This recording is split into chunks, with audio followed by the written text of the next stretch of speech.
आज मैं आपके साथ एक आँखों की बीमारी जिसे केराटोकोनस कहते हैं उसकी कुछ जनरल इन्फॉर्मेशन शेयर करना चाहता हूँ।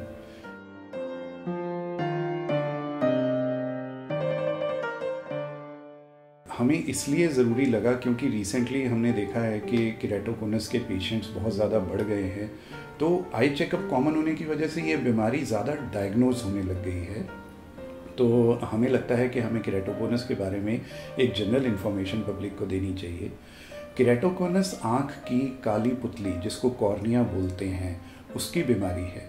नॉर्मल कॉर्निया जो कि एक गोलाई में है, एक बॉल की तरह गोलाई में है, उसकी शेप एक त्रिकोण की तरह हो जाती है जिसको हम केराटोकोनस बोल देते हैं। तो ये जो शेप चेंज है ये क्यों होती है? ये शेप चेंज इसलिए होती है कि हमारे कॉर्निया में कुछ फाइबर्स हैं जो सेंटर पोर्शन में जो जब लूज हो जाते हैं तो आँख का प्रेशर आँख के सेंटर पोर्शन को एक कोन की शेप दे देता है गोलाई के बजाय, और इस कोन की वजह से पेशेंट का जो चश्मे का नंबर है वो बार बार चेंज होता रहता है, क्योंकि ये कोन का आकार और उसका जो शेप है वो बार बार चेंज होती रहती है और पेशेंट को ऐसा लगता रहता है कि मेरे को क्लियर नहीं दिखाई दे रहा और मेरा नंबर बार बार चेंज हो रहा है। तो जब इस तरह की प्रॉब्लम लेके पेशेंट हमारे पास आता है तो हम उसकी कॉर्निया की शेप चेक करने के लिए कॉर्नियल टोपोग्राफी नाम का टेस्ट करते हैं, और कॉर्नियल टोपोग्राफी में ये क्लियर हो जाता है कि पेशेंट को केराटोकोनस है या नहीं है।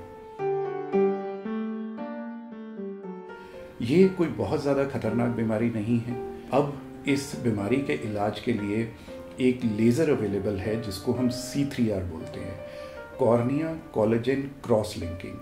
कॉर्निया के जो फाइबर्स होते हैं उनको कोलेजन बोलते हैं, और ये जो C3R लेज़र है ये कॉर्निया के सेंट्रल फाइबर्स को दोबारा से टाइट कर देती है, और जो उसका त्रिकोण बनने का पॉसिबिलिटी है या उसकी शेप चेंज होने की पॉसिबिलिटी है वो कम हो जाती है।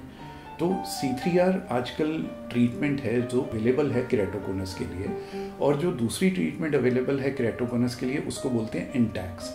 इंटैक्स में हम लोग क्या कर रहे हैं कि कॉर्निया में प्लास्टिक के दो छोटे छोटे आर्क टाइप कॉर्निया के सबस्टांस में इम्प्लांट कर देते हैं, कॉर्निया की लेयर्स में इम्प्लांट कर देते हैं, जो कि उस त्रिकोण पोर्शन को फ्लैट कर देता है और बहुत हद तक पेशेंट को क्लियर दिखाई देने लग जाता है, और वो कॉन्टैक्ट लेंस भी यूज़ कर सकता है। एक तो नंबर स्टेबल हो जाएगा और उसकी जो क्लैरिटी ऑफ विजन है वो बहुत ज़्यादा बढ़ जाएगी। सो अगर आपको लग रहा है कि आपकी आँख में एलर्जी की प्रॉब्लम है, उनमें सबसे बड़ा कारण केराटोकोनस प्रोग्रेस करने का होता है रबिंग ऑफ आइज़।